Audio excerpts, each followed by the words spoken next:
Welcome.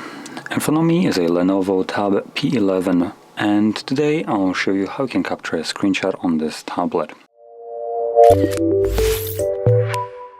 So to get started, open up content that you wish to capture, have it simply open and visible on your screen.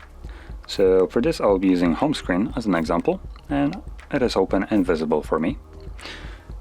And once those requirements are met, you want to hold power key and volume down at the same time. You'll have this pop-up right here with the scrolling screenshot option and also share, and it will disappear after a moment on its own. And once it disappears, you can locate it in your Photos application, and you can see it right over here. So there we go. Now additionally, if you're struggling with finding your screenshots, there is a chance it will create a categories under these three bars.